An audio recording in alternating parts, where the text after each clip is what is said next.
Assalamualaikum warahmatullahi wabarakatuh. Kembali lagi dengan saya Zakia Nur Indah. Di sini saya akan mempresentasikan mengenai tugas individu saya pada modul Point of Sale. Di sini saya akan menjelaskan gambaran umum sebelum melakukan praktik pada modulnya. Oke, untuk apa materi yang akan saya bahas kali ini? Yang pertama ada mengenai definisi ODO dan juga POS atau Point of Sale. Kemudian ada modul ekstra dalam Point of Sale. Kemudian juga ada bagaimana cara kita membuat customer. Kemudian dan juga membuat price list, lalu membuat POS kategori. Kemudian juga ada payment method dan konfigurasi. Kemudian ada open session untuk kasir, kemudian transaksi yang dilakukan, dan juga close sessionnya bagaimana, dan yang terakhir ada reporting order. Untuk pengertian dari Odoo yang merupakan sebuah platform perangkat lunak atau software yang menyediakan berbagai aplikasi bisnis terintegrasi yang awalnya dikenal sebagai OpenERP atau Enterprise Resource Planning. Odoo merupakan perangkat lunak open source yang dirancang untuk membantu perusahaan dalam mengelola berbagai aspek bisnis mereka. Kemudian untuk pengertian dari Point of Sale ini yang merupakan sistem yang digunakan dalam berbagai jenis bisnis untuk memproses transaksi penjualan. Ini adalah tempat di mana pelanggan melakukan pembelian produk atau layanan dari penjual. Sistem Point of Sale melibatkan perangkat keras atau hardware seperti mesin kasir, komputer, pemindai barcode, printer, dan perangkat lunak atau software yang terintegrasi. Di sini saya menggunakan software Odoo. Kemudian untuk modul ekstranya yang pertama ada Age Restrict, yang ini mengacu pada pembatasan atau batasan yang diterapkan terhadap konten produk atau layanan tertentu berdasarkan usia. Jadi nanti produknya mungkin ada batasan usia, hanya bisa digunakan untuk customer yang berusia mungkin di atas 12 tahun atau mungkin di atas 20 tahun seperti itu. Kemudian untuk modul ekstra yang kedua ada post daily sale report, yakni laporan yang disiapkan oleh sebuah perusahaan atau bisnis untuk mencatat dan menganalisis detail penjualan harian mereka. Selanjutnya mengenai pembuatan customer, di sini membuat customer itu ada dua cara. Yang pertama ada manual dan juga import data. Untuk yang manual ini diperuntukkan bagi data yang jumlahnya tidak terlalu banyak, namun untuk import data ini untuk data-data dari customer yang jumlahnya mungkin bisa puluhan atau ratusan data. Kemudian ada pembuatan price list. Untuk price list sendiri ini dihasilkan dari adanya harga beli yang dijumlahkan dengan biaya pengiriman dan juga laba yang diinginkan oleh perusahaan. Kemudian untuk harga price list sendiri ini belum termasuk pajaknya nanti pada saat penjualan, yang biasanya menggunakan PPN out yang sekiranya ada 11% untuk pajak. Kemudian untuk membuat kategori dalam pos ini, saya mengimplementasikannya mungkin dalam pos bisnis apotek atau ya penjualan obat seperti itu. Di sini saya membuat kategorinya ada dua. Yang pertama ada medicine atau obat, kemudian yang kedua ada suplemen yang berupa vitamin. Kemudian untuk payment methodnya di sini saya menggunakan cash dan juga bank. Dan di sini bank yang tersedia ada BRI, BCA, dan juga Mandiri. Kemudian untuk konfigurasinya di sini bisa dilakukan pada set menu setting. Di sini biasanya ada interface dari nanti modul kasirnya seperti apa, kemudian pajaknya itu nanti dimasukkan dalam harga produk atau tidak. Kemudian nanti juga ada header dan footer pada saat mencetak resep atau struk harga ya seperti itu. Kemudian yang kedua di sini ada kategori produknya. Setiap produk nanti akan diatur masuk pada kategori yang sudah ditentukan tadi sebelumnya. Jadi mungkin ada nanti produk yang dimasukkan pada kategori obat atau kategori yang suplemen. Kemudian untuk age restrict, di sini untuk produk-produk yang tertentu saja yang dimungkinkan hanya bisa digunakan oleh atau dikonsumsi oleh customer atau pengguna yang usianya di atas 12 tahun seperti itu. Kemudian di sini untuk open session-nya saya mengimplementasikannya pada 2 orang. Di sini yang pertama ada Tara Miranda sebagai manajer sales, kemudian Sulistiawati sebagai staff sales. Di sini mereka berdua yang bisa mengakses untuk modul pos atau point of sale dalam kasir apotek. Kemudian untuk simulasi transaksinya kurang lebihnya ada 8 tahap. Yang pertama ada open session. Di sini dilakukan oleh kasir yang bertugas. Kemudian yang kedua ada setting koin atau bill. Di sini biasanya untuk memasukkan berapa nominal uang yang tersedia di awal sebelum melakukan transaksi itu dimasukkan dalam komputer yang terintegrasi. Kemudian yang ketiga ini ada mulainya transaksi dari adanya customer yang menyerahkan resep dokternya. Kemudian dilanjutkan dengan apoteker yang mempersiapkan produk obat yang dibutuhkan oleh customer sesuai dengan resepnya. Kemudian dilanjutkan dengan pembayaran. Ini bisa cash atau dengan transfer uang seperti yang sudah saya jelaskan tadi. Kemudian ada pencetakan struk, dan nanti bagian kasir juga akan langsung membuat invoice untuk diserahkan pada modul accounting dari perusahaan. Kemudian yang terakhir di sini ada penghitungan berapa pendapatan yang diterima hari itu.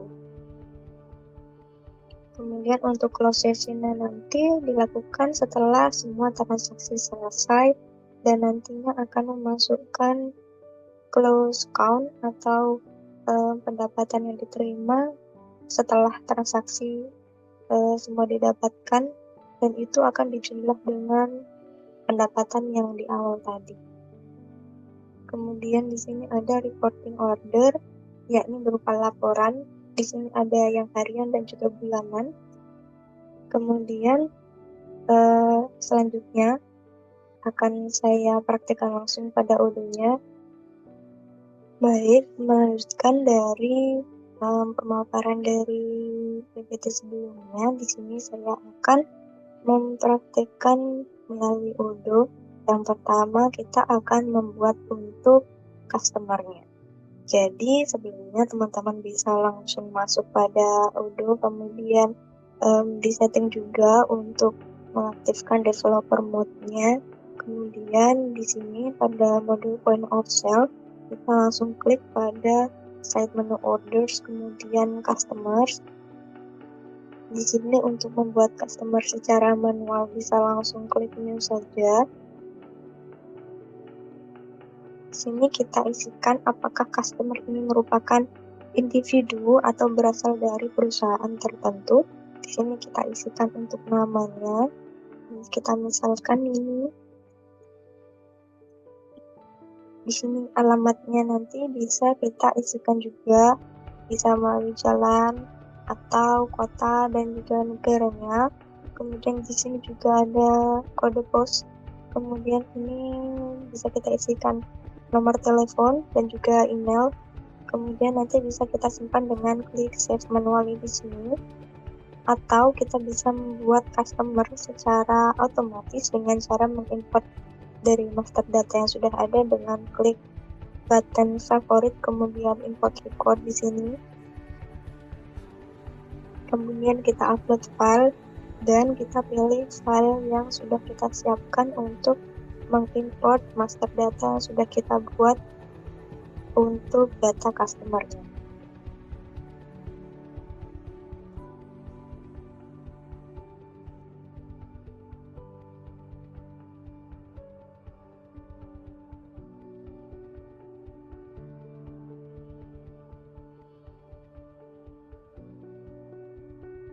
Untuk data yang bisa kita masukkan pada Odoo ini bisa berupa Excel atau CSV.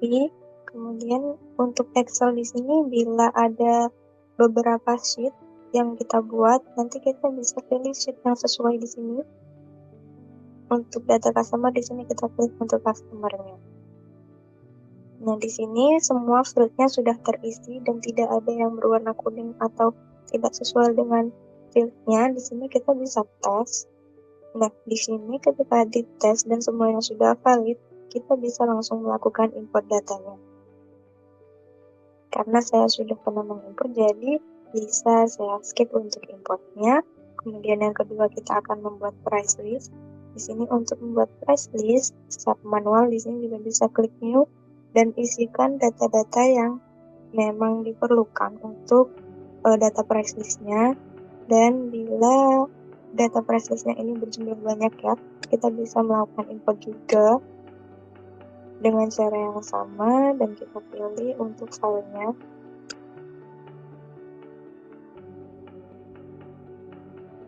Nah, di sini untuk price list-nya, sheet-nya sudah sesuai dan di sini semua field-nya sudah terisi. Kita bisa tes juga dan semuanya valid dan teman-teman bisa langsung import saja. Kemudian ada produk kategori ya, kita pilih di sini di konfigurasi, kemudian post produk kategori. Di sini untuk post dengan produk kategori yang ada pada modul inventory berbeda ya, karena di produk inventory itu kategorinya sudah berdasarkan misalnya penetapan pada gudang, sedangkan untuk post kategori ini untuk penempatan produk pada halaman untuk kasir, sehingga kategorinya mungkin bisa berbeda. Untuk di sini untuk membuat kategori baru ya bisa tinggal dibuat saja untuk nama kategorinya, dan kemudian di sini mungkin ada kategori yang di atas atau yang lebih besar panahnya atau kuantitinya itu apa. Tapi bila tidak ada ya bisa dikosongi. Kemudian untuk sequence ini adalah urutan. Jadi ketika nanti kita memberikan urutan nomor 1 untuk kategori soft drink di sini, nanti pada menu kasir setelah dibuka itu soft drink ini akan berada pada urutan kategori yang pertama seperti itu. Ketika sudah terisi bisa kita save manually nantinya. Di sini juga kita bisa untuk melakukan import record atau import data untuk produk kategorinya. Untuk caranya sama, jadi kita tinggal masukkan file yang sudah kita siapkan. Kemudian di sini kita pilih untuk sheet yang kategori, di sini sudah terisi ya, untuk sequence atau nomor urut dan juga display name untuk kategorinya. Jadi kita bisa tes dulu. Nah, di sini sudah valid. Nanti teman-teman bisa langsung import.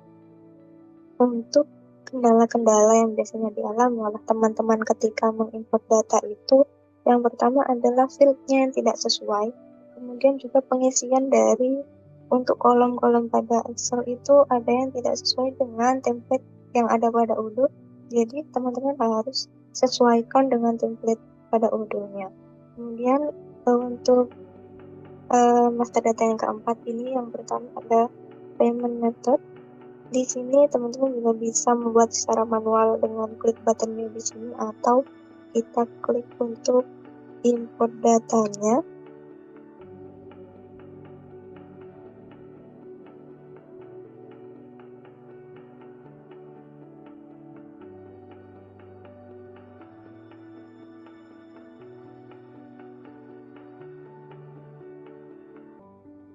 Oke, di sini untuk payment ini untuk template Odoo bisa hanya memerlukan 3 kolom ini aja. Yang pertama ada payment method atau metode pembayaran yang digunakan. Di sini saya menuliskan ada cash dan juga ada 3 bank yang saya cantumkan. Kemudian di sini ada intermediary account atau akun yang terhubung.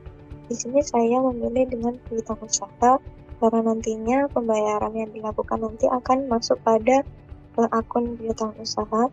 Jadi kemudian yang ketiga untuk jurnal. Di sini saya menggunakan jurnalnya ada 2. Yang pertama ada cash dan juga bank. Jadi untuk 3 bank yang sudah saya cantumkan nanti jurnalnya hanya bank saja. Kemudian dari sini kita bisa tes. Nah, Ini untuk jurnalnya biasanya tidak sesuai karena pada COA atau pada chart of account dari accounting itu tidak menyediakan adanya jurnal dengan nama bank di sini. Karena yang salah adalah pada field jurnalnya. Jadi kita bisa koordinasikan hal ini pada modul accountingnya untuk disesuaikan sehingga di sini tidak ada yang error dan bisa langsung valid seperti itu. Selanjutnya kita akan melakukan konfigurasi. Yang pertama adalah dari setting terlebih dahulu, kemudian dilanjutkan dengan produk kategori pada pos, kemudian yang terakhir ada age restrict, nanti akan saya tampilkan. Jadi yang pertama kita ke configuration, kemudian setting dulu. Di sini saya akan jelaskan secara umum saja untuk setting pada modul point of sale. Di sini kita bisa checklist atau mengisikan datanya sesuai dengan kebutuhan dari perusahaan. Untuk di sini saya adalah pos untuk apotek. Jadi ketika di sini ada pertanyaan, ada apakah merupakan bar atau restoran, jadi tidak perlu di checklist ya. Kemudian di sini ada multi employees per session. Di sini maksudkan pada ada berapa employee atau karyawan yang diizinkan untuk membuka sesi atau melakukan operasi pada sesi yang sudah dibuka. Di sini saya ada 2 karyawan ya. Yang pertama ada Sulis Bentara. Kemudian untuk start kategorinya di sini saya akan mulai pada medicine terlebih dahulu. Kemudian untuk margin and cost di sini untuk menampilkan margin atau labanya dan juga dari biaya dalam produk informasi. Jadi di sini bisa di checklist juga. Kemudian pada accounting di sini diisikan untuk teksnya yakni PPN out karena ini merupakan penjualannya. Kemudian untuk jurnal, nah ini penting. Ketika transaksi apabila jurnal tidak diisi akan terjadi kesalahan. Jadi kita isikan dengan ordernya point of sale, kemudian invoice-nya customer invoice.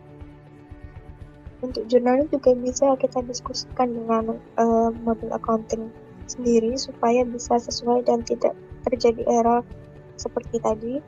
Untuk di sini ada product price atau harga produk. Di sini untuk tax atau pajaknya tidak dimasukkan pada harga ya. Jadi nanti pajaknya terpisah. Untuk baris diskon di sini juga di checklist supaya nanti diskon untuk produknya bisa muncul dan tidak masuk langsung pada harga produknya. Di sini juga ada untuk receipt atau struknya. Di sini ada header dan juga footer. Nanti pada header di sini atau bagian atas struk akan tertulis PT Mitra Kesehatan Indonesia dan di bagian bawah akan tertulis schedule soon atau lekas sembuh. Seperti itu. Kemudian di sini juga di checklist automatic receipt printing atau langsung memprint struknya ketika sudah terjadi pembayaran. Kemudian di sini untuk payment method seperti yang sudah saya jelaskan tadi menggunakan 4 metode. Kemudian mungkin di sini ya untuk inventory kita bisa rundingkan dengan pihak inventory untuk operasinya nanti kita mengambil dari gudang yang mana. Seperti itu. Untuk selebihnya kurang lebih kita bisa mengikuti langsung dari urutnya. Jadi selanjutnya kita akan melakukan konfigurasi pada produknya. Yang pertama ada untuk kategorinya ya. Misalnya kita di sini ada berdasarkan, kita klik untuk produknya, kemudian bisa kita pilih ya di sini produk kategori. Di sini untuk produk kategorinya pada inventory. Di sini produk kategorinya jadi ada all, kemudian label dan juga post. Nah, kemudian ketika kita ingin menyesuaikan produk kategori pada modul post, di sini sudah tersedia pada bagian sale di point of sale dan juga kategori di sini medicine. Jadi kita isikan untuk kategorinya medicine atau suplemen bisa kita pilih. Kemudian untuk konfigurasi yang kedua ada ini age restrict. Di sini untuk batasan usia pada beberapa produk yang kita tentukan dan itu mungkin produknya memiliki dosis yang terlalu tinggi untuk usia yang masih anak-anak atau bagaimana. Nanti setelah kita melakukan konfigurasi, kita bisa langsung save manually juga. Seperti itu, kita langsung membuka sesinya dengan klik new session di bagian di sini.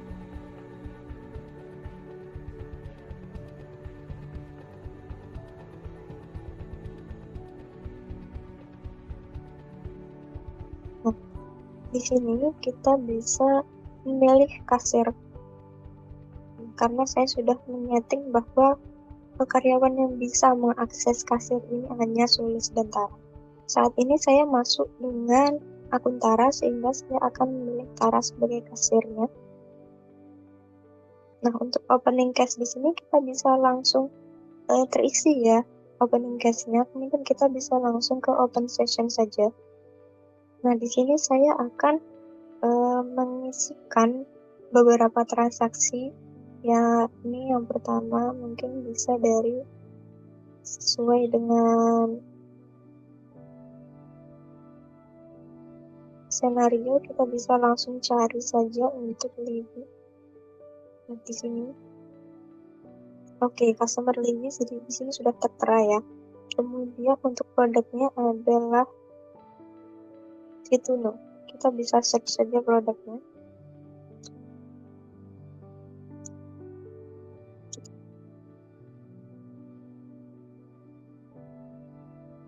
Oke, di sini. Di sini untuk Fituno, Libby membeli ada 10 produk ya. Jadi di sini kita isikan kuantitinya. Nah, di sini kuantitinya ada 10 sehingga total harganya adalah 570.000. Di sini kita masukkan juga diskonnya. Diskonnya hanya 5%. Di sini.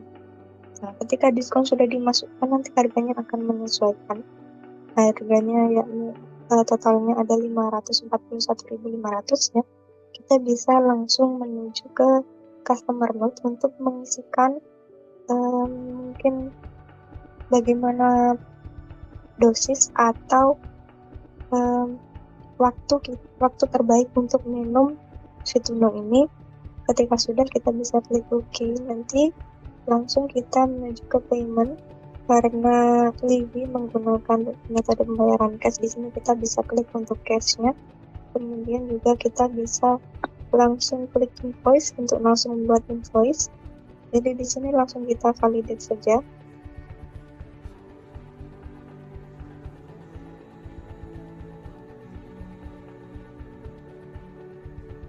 Nah, di sini untuk struknya ya, bisa kita lihat bahwa untuk Fituno ini harganya 57.000 dengan diskon 5.000 dan membeli 10 strip, sehingga ketika dikalikan harganya langsung ke harga totalnya yakni 541.500 dan di sini diskonnya untuk harga diskon saja yakni 28.500. Jadi kita bisa langsung print saja.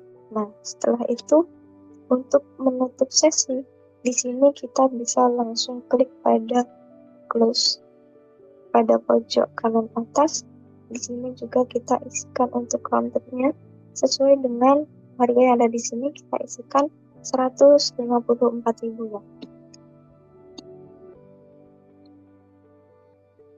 Sehingga untuk diferensinya 0. Kita langsung melakukan close session.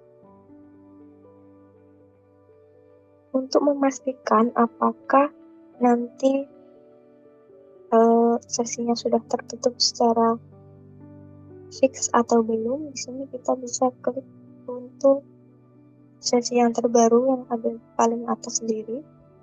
Kita klik. Nah, kemudian kita nanti akan mengklik untuk close session and post entries. Jadi nanti transaksi yang sudah dilakukan akan langsung terentry pada mungkin di modul accountingnya. Jadi kita bisa langsung klik untuk close session. Jadi di sini nanti statusnya akan berubah menjadi close and post. Laporan yang bulanan, teman-teman bisa klik yang reporting order ya. Di sini kita tentukan berdasarkan bisa total cross juga bisa, atau dari margin. Nah, di sini kita mendapatkan laba 6.000 dari transaksi yang sudah kita lakukan. Nah, dari situ kita bisa melakukan analisis pada laporannya. Demikian presentasi dari saya mengenai senario untuk pos. Jadi kurang lebihnya mohon maaf. Wassalamualaikum warahmatullahi wabarakatuh.